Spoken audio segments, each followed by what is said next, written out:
Bismillahirrahmanirrahim. Assalamualaikum warahmatullahi wabarakatuh.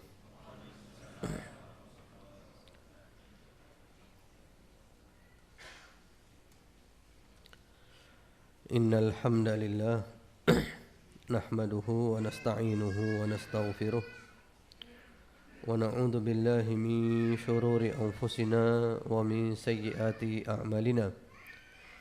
من يهده الله فلا مضل له ومن يضلل فلا هادي له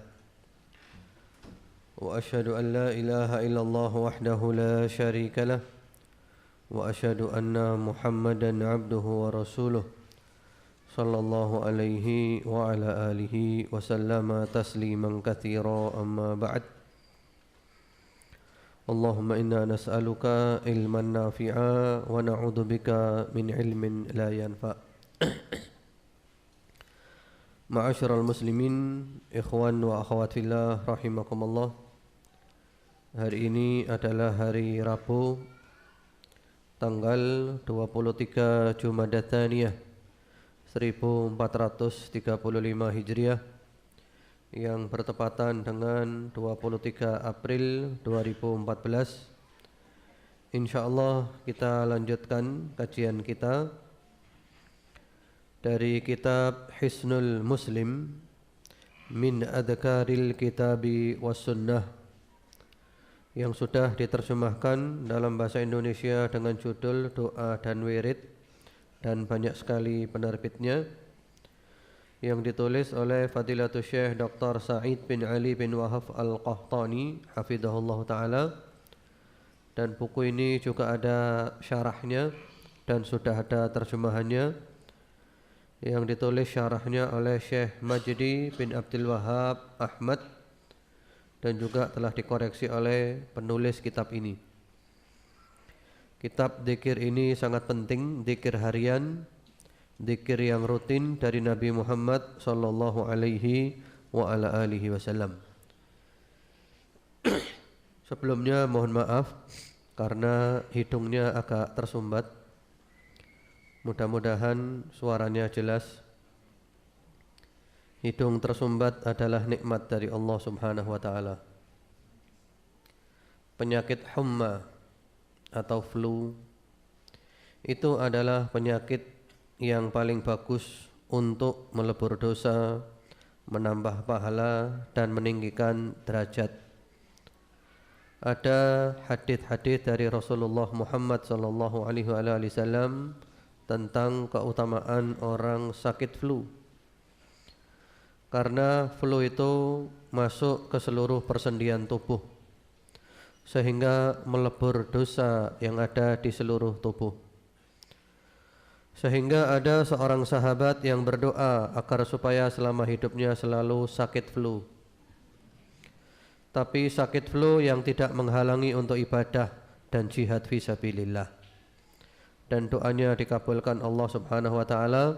Sahabat itu tidak pernah sembuh dari sakit flu, tapi ibadah lancar, jihad juga lancar.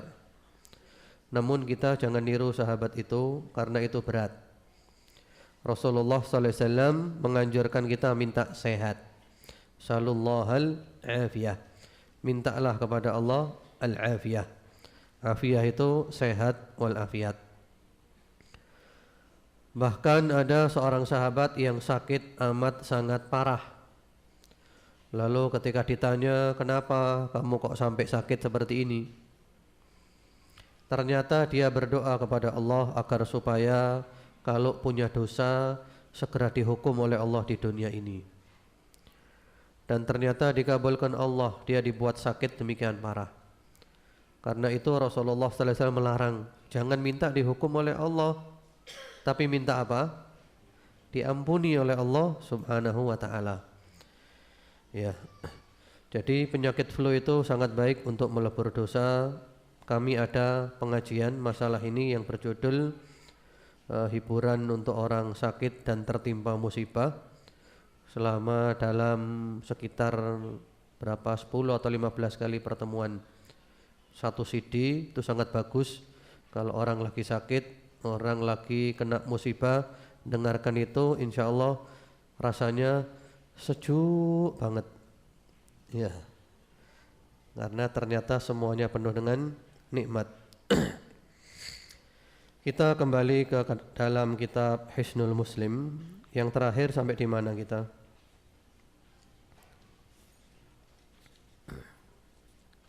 Masih ingat antum? Kita berada di Adhkarun Naum, zikir-zikir yang dibaca menjelang tidur. Sampai nomor berapa? Yang terakhir zikir menjelang tidur nomor 9. Sudah kita bahas kan? Sekarang yang nomor 10. Zikir mau tidur yang nomor 10. Kalau urut-urutan nomor besarnya zikir nomor 108, yaitu zikirnya berbunyi Alhamdulillahilladzi at'amana wa saqana wa kafana wa awana fakam mimman la kafiya lahu wa la mu'wiya. Segala puji bagi Allah yang telah memberi makan kepada kami, memberi minum kepada kami, memberikan kecukupan kepada kami, dan memberikan tempat tinggal kepada kami. Karena berapa banyak orang yang tidak memiliki kecukupan dan tempat tinggal. Hadits ini diriwayatkan oleh Imam Muslim rahmatullahi alaih melalui jalan sahabat Anas bin Malik radhiyallahu taala anhu. Hadits ini sahih, sangat bagus untuk dibaca. Isinya adalah kita selalu memuji Allah. Mau tidur memuji Allah, bangun tidur memuji Allah. Jangan pernah lepas atau berhenti memuji Allah. Kenapa? Karena nikmat Allah kepada kita amat sangat banyak, tidak bisa dihitung. Wa in ta'uddu ni'matallahi la tuhsuha. Wa ma bikum min ni'matin faminallah. Semua nikmat yang ada pada kita dari Allah. Kita hitung enggak bisa. Kita mau lihat kanan, kiri, depan, belakang, atas, bawah, lihat manapun, yang kita lihat adalah nikmatnya Allah subhanahu wa ta'ala. Ada satu faedah sebelum kita lanjutkan. Di sini riwayatnya hadis riwayat Muslim. Kalau ada kata-kata hadis riwayat Muslim gitu saja, berarti maksudnya itu riwayat Imam Muslim di dalam sahihnya, Sahih Muslim. Demikian pula ketika disebutkan rawahul Bukhari, hadis riwayat Imam Al-Bukhari, berarti maksudnya adalah hadis yang ada di dalam Sahih Al-Bukhari. Imam Al-Bukhari rahimahullahu ta'ala mempunyai kitab-kitab yang lain selain Sahih Al-Bukhari. Di antaranya kitab Al-Adabul Mufrad dan juga kitab Tarikh. Sehingga kalau seseorang meriwayatkan dari Imam Al-Bukhari yang ada di dalam kitabnya Adabul Mufrad atau At-Tarikh, harus dijelaskan Rawahul Bukhari fil Adabil Mufrad, Rawahul Bukhari fit Tarikh. Hadits ini diriwayatkan oleh Imam Al-Bukhari di dalam kitabnya Al-Adabul Mufrad. Hadits ini diriwayatkan oleh Imam Al-Bukhari di dalam kitabnya At-Tarikh. Dan perlu dijelaskan sanadnya sahih atau tidak. Karena yang ada di dalam kitab Al-Adabul Mufrad atau juga di dalam kitab At-Tarikh itu belum tentu sahih, walaupun riwayat Imam Al-Bukhari. Ini penting. Kalau kita mengkaji kitab hadis, mengkaji ilmu mustalahul hadis, sehingga kalau Imam Bukhari meriwayatkan di dalam Al-Adabul Mufrad atau di dalam At-Tarikh, sementara kita mengatakan rawahul Bukhari, gitu aja, titik. Ini menurut ulama ahli hadis salah besar. Salah besar. Karena nanti orang memahami itu riwayat Imam Bukhari di mana? Di mana? Di Sahih Bukhari. Padahal di Sahih Bukhari nggak ada. Itu riwayat Imam Al-Bukhari yang ada di selain Sahih Al-Bukhari, Al-Adabul Mufrad atau At-Tarikh. Dan itu pun perlu dijelaskan sahih atau tidak. Bisa sahih, bisa tidak, sebagaimana kitab-kitab hadis yang lainnya. Ini faedah yang sangat penting. Sehingga kalau riwayat Imam Al-Bukhari yang ada di selain Sahih Bukhari, kita sebutkan riwayat Imam Bukhari meriwayatkan, gitu aja salah, gak benar. Karena orang langsung fahamnya di Sahih Bukhari. Ini sekedar faedah dari sisi ilmu hadis. Jadi kita ini perlu belajar ilmu mustalahul hadis, perlu belajar Islam, ini penting. Dan ini ilmu yang kita bawa sampai mati nanti, ketemu Allah Subhanahu wa ta'ala. Jadi di dalam hadis ini doa menjelang tidur, kita memuji-muji Allah yang memberi makan kita, Allah yang memberi minum kita, Allah yang memberi kecukupan kepada kita, Allah yang memberi tempat tinggal kita, Allah. Berapa banyak orang yang tidak memiliki kecukupan dan berapa banyak orang yang tidak memiliki tempat tinggal atau tidak memiliki yang menyayanginya atau yang mengasihinya. Ya, jadi ini bagus sekali. Allah suka kalau kita memuji-muji Allah. Berikutnya hadis yang setelahnya, yaitu hadisnya berbunyi, Allahumma alimal ghaibi wasyahadah, fatiras samawati wal ard, rabba kulli syai'in wa malikah, ashhadu an la ilaha illa ant, a'udzu bika min syarri nafsi wa min syarri syaitan wa syirkih. Atau juga bisa dibaca wa syarakih. Wa an aqtarifa ala nafsi su'an au ajurrahu ila Muslim. Hadis ini diriwayatkan oleh Abu Dawud dan hadis ini disahihkan sebagaimana di dalam Sahih At-Tirmidzi melalui jalan sahabat Abdullah bin Amr bin Al-As radhiyallahu taala anhuma. Antum ingat gak hadis ini? Dibaca kapan? Termasuk zikir pagi dan sore. Ini juga dibaca ketika mau tidur. Mari kita lihat isinya. Allahumma alimal ghaibi wasyahadah. Ya Allah, Engkau maha mengetahui yang ghaib dan yang kasat mata. Ghaib, definisi ghaib itu adalah yang tidak bisa dijangkau oleh indera dan akal semata. Itu ghaib. Tidak bisa dijangkau oleh indera dan akal semata. Itu ghaib. Seperti tentang surga, neraka, kejadian kiamat, akhirat, atau bahkan juga tentang ruh. Itu ghaib. Indra nggak bisa, akal pun nggak bisa. Yang menjadikan kita percaya itu apa? Karena iman yang memberitahu Allah dan Rasulnya, kita beriman, sami'na wa ata'na. Atau juga termasuk ghaib ini adalah yang tidak tampak, berupa isi hati kita, isi pikiran kita, masa depan kita, dan yang lain-lainnya. Allah tahu semuanya. Tidak ada sesuatu pun yang tersembunyi bagi Allah. Yang gaib dan yang tampak bagi Allah semuanya sama. Isi hati kita dan luar kita di depan Allah sama. Jadi percuma kita menyembunyikan sesuatu dari Allah, tidak ada faedahnya. Allah tahu. Karena itu nanti hari kiamat, yauma tubla as-sarair. Yauma tublas sarair, oleh Allah ditampakkan semua rahasia. Naudzubillah. Betapa malunya ketika isi hati kita ditampakkan oleh Allah Subhanahu wa ta'ala. Alangkah malu karena banyak kotoran di hati kita.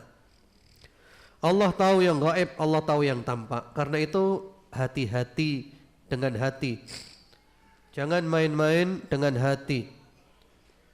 Dan Allah memberikan kepada kita sesuai dengan apa yang ada di hati kita. Iya'lamillahu fi qulubikum khaira yu'tikum khaira. Jika Allah mengetahui di hatimu ada kebaikan, Allah memberikan kepadamu kebaikan. Ini penting hati ini. Jadi hati-hati. Hati buruk dapat buruk, hati baik dapat baik.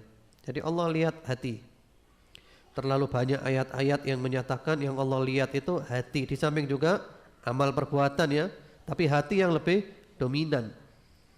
Sehingga ahli syurga itu masuk syurga lebih didominasi oleh amalan hati. Berapa banyak orang amalan badannya biasa-biasa saja, amalan hatinya hebat. Berapa banyak orang amalan badannya luar biasa, amalan hatinya gagal total. Ini perlu ma'asyiral muslimin, ikhwan wa akhwat fillah rahimakumullah, yaitu kita fokus membersihkan hati. Memang kajian masalah hati sekarang ini kurang populer karena orang sekarang nggak ngurus hati. Yang diurus orang sekarang ini adalah pokoknya dapat materi duniawi titik itu aja. Sudah hari gini masih bahas masalah hati. Kan gitu kan? Masalah hati ini hanya ditekuni oleh as-salikun ilallah, para penempuh jalan menuju Allah. Kalau kita termasuk penempuh jalan menuju Allah, maka kita harus fokus kepada hati, hati, dan hati. Kita tidak akan pernah bisa sampai kepada Allah kalau hati masih kotor. Karena itu pula Rasulullah Muhammad sallallahu alaihi wasallam oleh Allah dicuci hatinya melalui perantara malaikat Jibril. Riwayat yang sahih menyebutkan ada 2 kali Rasulullah dicuci hatinya. Yang pertama kapan? Yang pertama ketika berusia 4 tahun. Yang kedua ketika menjelang Al-Isra wal Mi'raj, dicuci dulu hatinya karena mau ketemu Allah. Sehingga kalau hati masih kotor nggak bisa ketemu Allah. Nah ini kembali kepada kita. Kita menempuh jalan menuju Allah atau tidak? Kalau menempuh jalan kepada Allah, menuju Allah, fokus ke hati, bersihkan hati. Hati. Ya, karena itu kajian tentang tazkiyatun nufus itu termasuk kajian yang penting. Misi dakwah para nabi tidak lepas dari 2. Wa yu'allimuhumul kitaba wa yuzakkihim. Al-ilmu wat tazkiyah. Ajaran para nabi semuanya fokus kepada ilmu dan tazkiyah. Ilmu dan membersihkan. Membersihkan hati, membersihkan pikiran. Ilmu saja tapi kotor, gagal. Bersih saja enggak berilmu, gagal. Jadi harus dua-duanya. Ya, berilmu dan juga membersihkan hati, membersihkan pikiran. Ini sangat penting. Jadi kajian tazkiyatun nufus itu perlu ditekuni, dan di antara kitab yang bagus ya, mungkin pertama-tama kitab Tazkiyatun Nufus yang ditulis oleh Fadilatul Syekh Dr. Ahmad Farid. Itu bagus. Dan alhamdulillah kami sudah menghatamkan beberapa kali kajian kitab ini dan ada rekamannya. Kalau antum berminat bisa copy rekamannya di radio atau juga bisa download di kajian.net. Judulnya Tazkiyatun Nufus lengkap. Setelah itu naik lagi ke atasnya, yaitu kitab Mukhtasar Minhajil Qasidin yang ditulis oleh Al-Imam Ibnu Qudamah rahimahullahu taala. Di sana ada 4 pembahasan. Yang pertama tentang ibadah, yang kedua adat kebiasaan, adab-adab. Yang ketiga tentang amalan perkara-perkara yang membinasakan. Yang keempat tentang amalan-amalan yang menyelamatkan. Di antaranya di sana ada pembahasan khusus masalah hati. Nah, ini penting. Sehingga kita jangan pernah lupa seorang sahabat yang Rasulullah Muhammad SAW menyatakan dia adalah ahlul jannah 3 hari berturut-turut. Ketika ada sahabat yang ingin tahu amalannya apa, ternyata biasa amalannya. Tahajud pun enggak bangun. Cuman kalau malam terjaga zikir sebentar tidur lagi. Ya. Menjelang subuh baru bangun. Sampai-sampai sahabat ini meremehkan, mau seorang kayak gini dikatakan ahli surga. Lalu ketika ditanya amalannya apa? Amalannya adalah hatinya bersih. Tidak ada iri dengki kepada orang muslim, tidak ada niat-niat jahat kepada orang Islam. Nah, ternyata inilah amalan yang hebat. Tapi ada lagi seorang perempuan rajin tahajud, rajin puasa sunnah, namun suka ganggu tetangganya. Kata Nabi dia adalah ahli neraka. Na'udzubillah. Jadi hati ini penting. Sekarang kembali kepada kita, ya. Tujuan kita Allah atau materi duniawi. Kalau tujuan kita Allah, tujuan kita akhirat, maka fokus ke hati. Ittafaqas salikun. Ini merupakan konsensus kesepakatan para penempuh jalan menuju Allah. Kalau ingin sampai kepada Allah, hati harus bersih. Hati kotor nggak bisa sampai, percuma. Mohon maaf, ibadah sampai medet gak sampai-sampai. Karena apa? Hatinya kotor. Ibnu Rajab rahimahullahu ta'ala sering mengatakan dalam kitabnya Lataiful Ma'arif, ada orang sholat tahajud tapi Allah murka kepadanya. Ada orang tidur tidak sholat tahajud tapi Allah ridho kepadanya. Aneh kan? Sama sekali tidak aneh. Kenapa? Ini sholat tahajud tapi hatinya penuh dengan penyakit kotoran. Ini tidur tapi hatinya bersih, tidak ada kotorannya. Ya kembali kepada kita. Tentu yang lebih afdal adalah yang tahajud hatinya bersih, leiso. Ya. Percuma kita sembunyikan, Allah tahu. Dan Allah bermuamalah kepada kita tergantung isi hati kita. Mau sembunyi di mana dari Allah? Mau lari kemana dari Allah? Fatiras samawati wal ardh. Allah adalah zat pencipta 7 lapis langit dan bumi. Allahu Akbar. Kemarin saya dapat kiriman video linknya ya, tentang perjalanan menuju ke langit. Allahu Akbar. Kalau kita bicara langit 7 lapis, jadi video itu bagus. Video itu dari ahli Amerika ya, diterjemahkan dalam bahasa Arab. Ada linknya. Kalau tidak salah judulnya itu Rihlah ilal Kaun, itu judulnya. Jadi kita diajak jalan-jalan ke langit, tapi baru langit dunia saja. Jadi kita diajak jalan-jalan, artinya mula-mula dari bumi dulu. Kita sekarang berangkat. Yang paling tinggi di dunia ini tempat yang paling tinggi di dunia ini mana? Di mana? Himalaya kan ya? Yang paling tinggi itu Himalaya. Jadi di situ dari Himalaya berangkatnya. Berangkat kita naik menuju langit. Nanti kita melewati ini itu diterangkan semuanya. Sehingga tambah tinggi, bumi tambah kelihatan kecil. Nanti kelihatan matahari, kelihatan bulan, terus semuanya kelihatan kecil sekali. Sampai kita ke langit dunia menurut penelitian itu. Artinya bumi yang kita pijak ini adalah benda yang sangat kecil. Ada miliaran planet. Bumi yang kita pijak ini termasuk planet yang terkecil. Kemudian setelah sampai di langit dunia, kita turun lagi ke bumi. Turun lagi sampai ke bumi. Ya.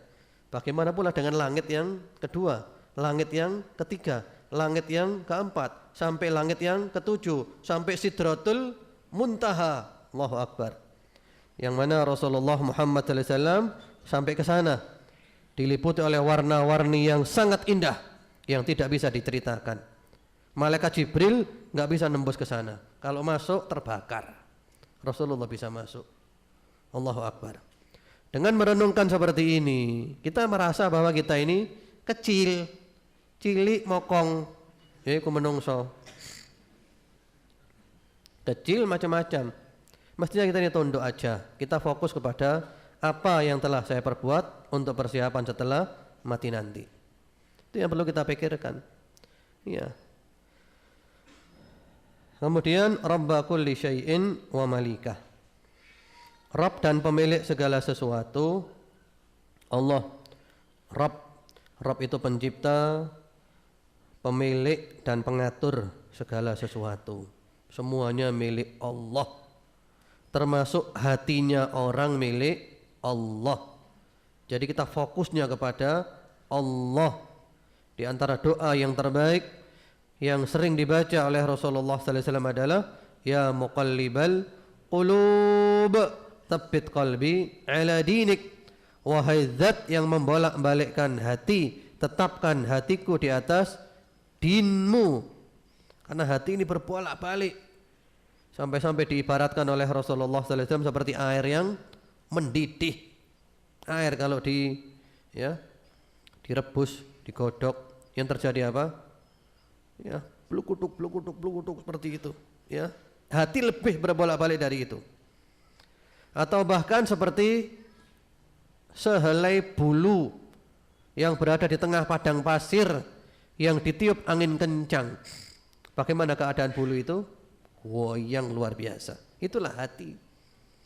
Sedetik rasanya iman bertambah, sedetik rasanya turun lagi. Sehingga jangan heran di akhir zaman orang pagi iman, sore kafir. Sore iman, pagi kafir. Karena apa? Menjual agamanya demi mendapatkan secuil daripada dunia. Na'udzubillah.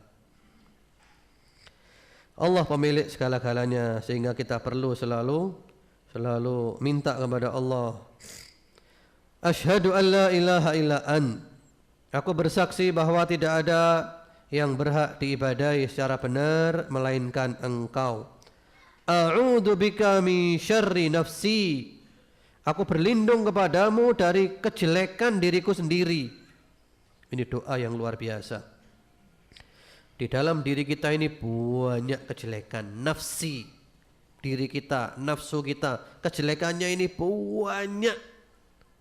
Karena itu Rasulullah Muhammad SAW kalau membuka khutbahnya sering mengatakan wa na'udzu billahi min syururi anfusina wa min sayyiati a'malina. Aku berlindung kepada Allah dari kejelekan-jelekan diri kami dan keburukan-keburukan amal kami. Jadi kita ini perlu berlindung kepada Allah dari kejelekan diri kita sendiri, supaya kita diselamatkan oleh Allah dari kejelekan diri kita sendiri. Al-Imam Asy-Syafi'i rahimahullahu ta'ala.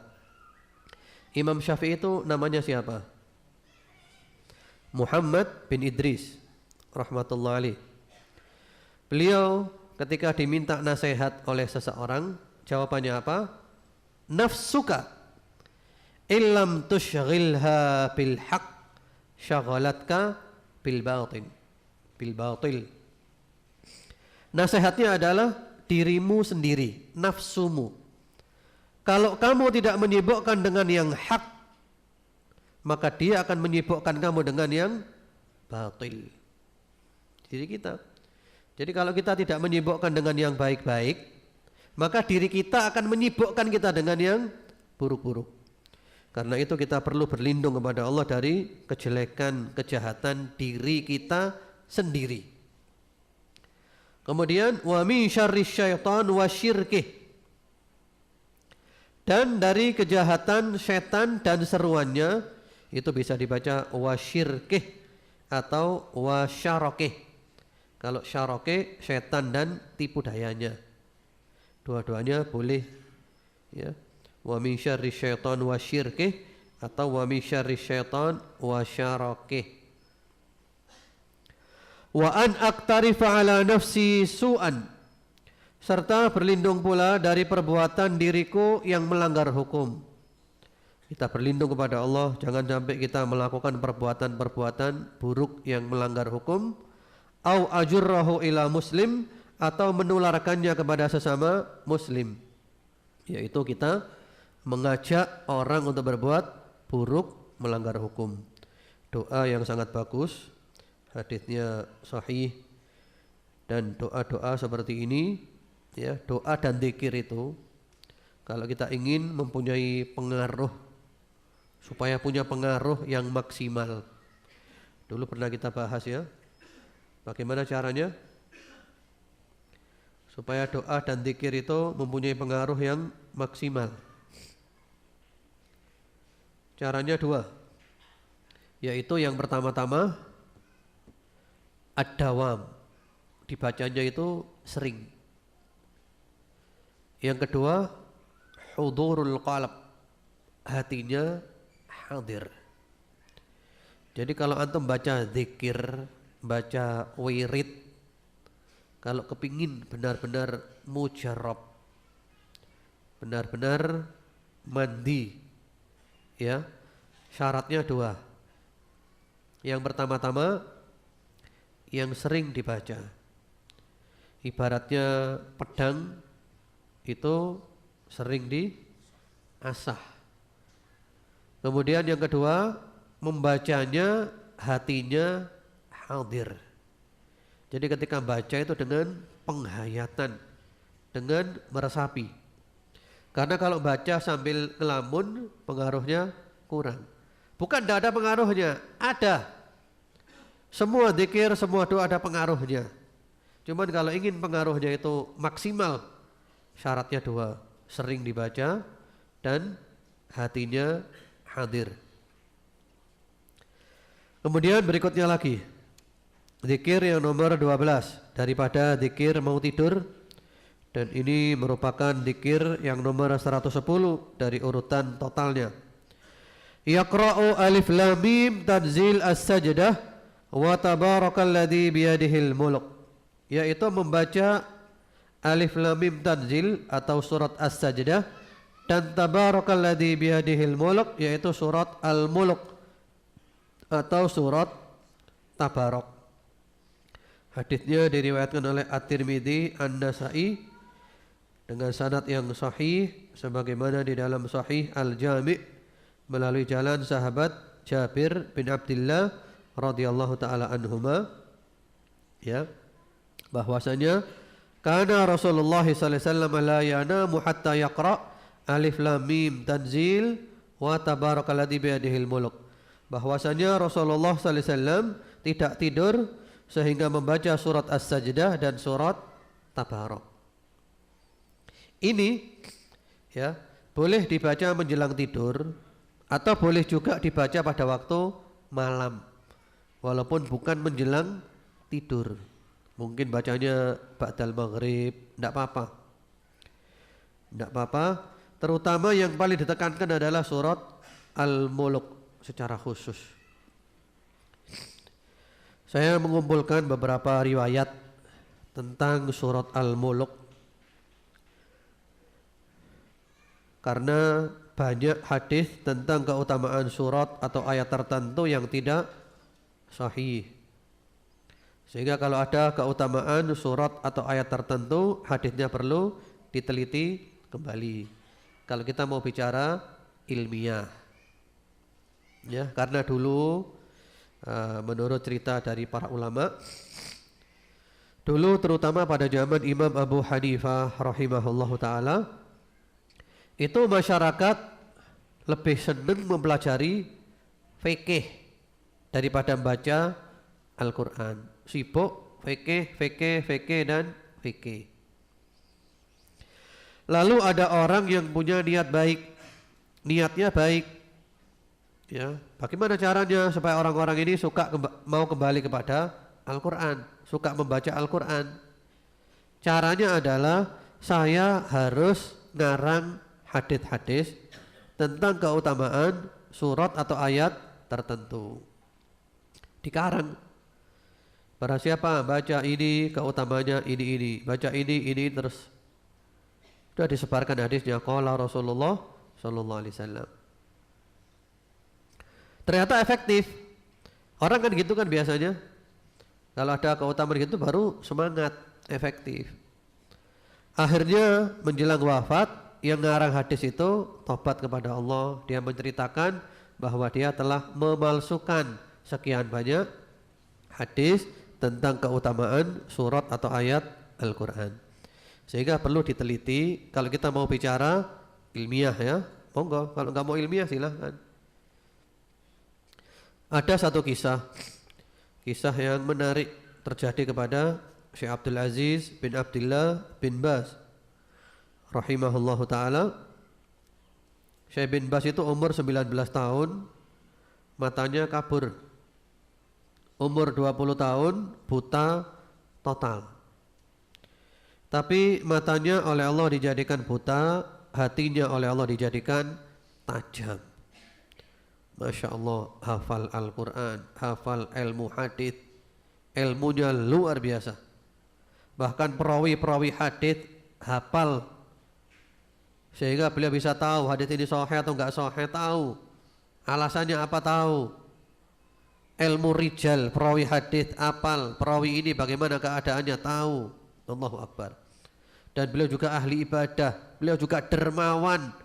Kalau makan siang itu nggak mau sendirian, ngajak orang banyak di rumahnya, 50 orang, nggak mau sendiri beliau. Terkenal kedermawanannya, kebaikannya, masya Allah, rahimahullah rahmatan wasi'ah.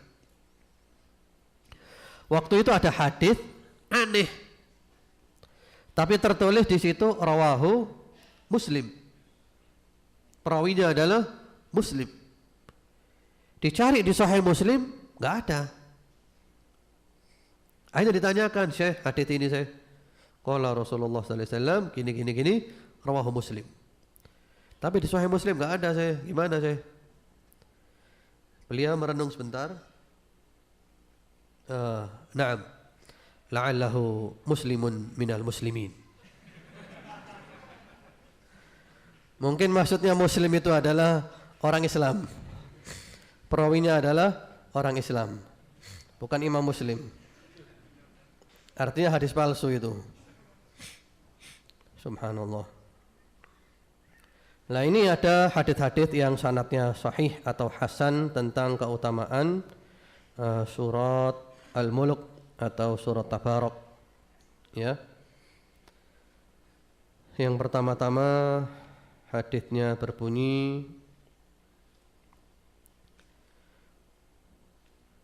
dari sahabat Abdullah bin Mas'ud, Rasulullah sallallahu alaihi wasallam bersabda, "Man qara'a tabarakalladzi biyadihil mulk kulla lailah mana'ahu Allah azza wa jalla min adzabil qabr." Barang siapa membaca tabarakalladzi biyadihil mulk setiap malam. Jadi tidak ada ketentuan sebelum tidur ya, pokoknya setiap malam. Boleh juga ba'dal maghrib, boleh ba'dal isya. Maka Allah melindunginya dengan membaca surat itu dari azab kubur. Wa kunna fi ahdi Rasulillah sallallahu alaihi wasallam nusammiha al-mani'ah. Dan kami pada masa Rasulullah sallallahu alaihi wasallam menamakannya al-mani'ah. Itu surat yang melindungi dari azab kubur. Wa innaha fi kitabillahi azza wa jalla suratun man qara'a biha fi kulli lailah faqad akthar wa atab. Sesungguhnya di dalam kitab Allah Al-Quran itu adalah satu surat yang kemudian dikenal dengan surat Al-Mulk. Barang siapa membacanya setiap malam berarti dia telah mengamalkan amal soleh yang banyak dan amal soleh yang baik. Sambil tentu kita berusaha mengkaji isinya. Nah, di sana isinya bagus ya untuk direnungkan. Hadis ini dihasankan oleh Al-Albani rahimahullahu taala. Yang kedua, Qala Rasulullah sallallahu alaihi wa ala alihi wasallam, Tabarakalladzi biyadihil mulku hiyal munjiyah min adzabil qabr. Surat Al-Mulk adalah yang menyelamatkan dari azab kubur. Hadis ini dinyatakan sahih oleh Ibnul Qayyim sebagaimana di dalam Al-Manarul Munif. Yang ketiga, dari sahabat Abdullah bin Mas'ud radhiyallahu taala anhu, beliau mengatakan, yu'tar rajulu fi qabrih fatu'ta rijlah. Seseorang ketika di kuburan didatangi dari arah kakinya. Jadi didatangi dari arah kakinya. Fatakul, ternyata kakinya berbicara, laisa lakum ala ma kibali sabil kana yaqra'u alayya surat Al-Mulk.